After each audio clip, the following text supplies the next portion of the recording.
Shalom saudara-saudaraku, kembali lagi di Renungan Harian GSJ Sword. Hari ini saya mau bawakan dengan tema menciptakan lingkungan yang baik dan benar. Ya, di kehidupan ini pasti kita pernah dikecewakan oleh orang lain. Saya juga, entah dimanapun itu, saat kita berhadapan dengan orang, entah dimanapun itu, di keluarga, entah di sekolah, universitas, pekerjaan, atau mungkin di gereja, dimanapun kita berada, mungkin kita dipertemukan dengan orang-orang yang membuat kita kecewa. Contohnya, saat saya mengharapkan sesuatu untuk menghasilkan sesuatu, orang itu melakukan sesuatu, tapi tidak dilakukan, dan atau hasilnya tidak sesuai dengan ekspektasi saya, itu mengakibatkan kekecewaan. Nah, tapi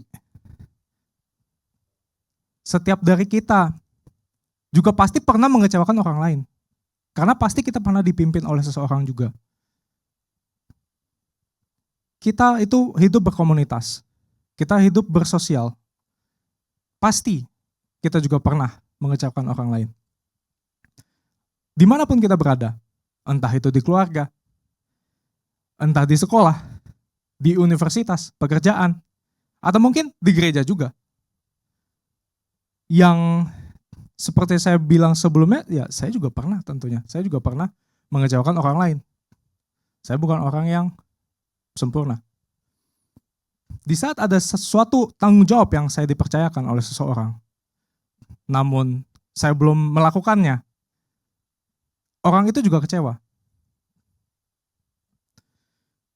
Nah, jadi ada dua sisi ini. Jadi memang bukanlah haknya kita untuk menilai atau bahkan menghakimi orang itu. Berprasangka buruk, mengucapkan kutuk, lu gak bisa banget. Apalagi kita membicarakannya atau bergosip ke orang lain. Yang sebenarnya kita pun belum tahu kebenarannya itu gimana sih. Si orang ini ada merasakan apa.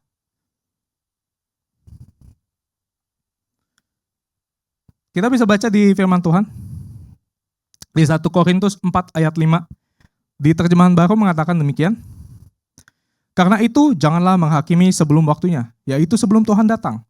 Ia akan menerangi juga apa yang tersembunyi dalam kegelapan. Dan ia akan memperlihatkan apa yang direncanakan di dalam hati. Maka tiap orang akan menerima pujian dari Allah. Ada juga satu ayat di 1 Tesalonika 5 ayat 11. Kita baca yang di terjemahan baru dulu. Karena itu nasihatilah seorang akan yang lain, dan saling membangunlah kamu seperti yang memang kamu lakukan. Nah, ini merupakan apa yang harusnya kita lakukan untuk kita hidup berkomunitas di lingkungan kita semua. Kalau kita baca lagi di kitab bahasa Inggris, di NIV, New International Version, dia bilang, therefore encourage one another and build each other up, just as in fact you are doing. Di sini dia ngomongnya encourage. Jadi, biarlah kita serahkan semuanya kepada Tuhan. Dengan apa? Encourage, build each other up.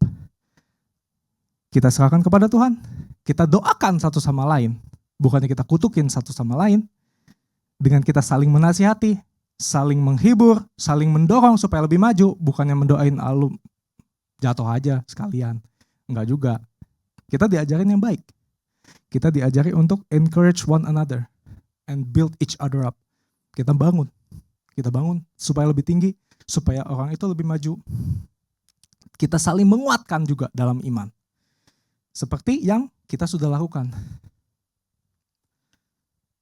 Jadi demikian renungan singkat pada pagi hari ini. Mari kita bersatu dalam doa sebelum kita mulai aktivitas kita. Ya Tuhan, Bapakku yang bertata dalam kerajaan surga, kami mengucap syukur Tuhan kalau Engkau masih berikan kami kesempatan ya Bapa, untuk bangun, untuk hidup, untuk mendengarkan firman-Mu Tuhan. Ya Tuhan, kami mau selalu belajar ya Bapa. Kami mau selalu belajar untuk mengasihi satu sama lain, untuk membuat komunitas yang baik, untuk menyayangi komunitas ya Bapa, bukannya menjatuhkan komunitas. Terima kasih Tuhan, hanya dalam nama saja kami berdoa dan bersyukur. Haleluya, amin. Shalom saudara-saudaraku, selamat melanjutkan aktivitas hari ini. Tuhan Yesus memberkati.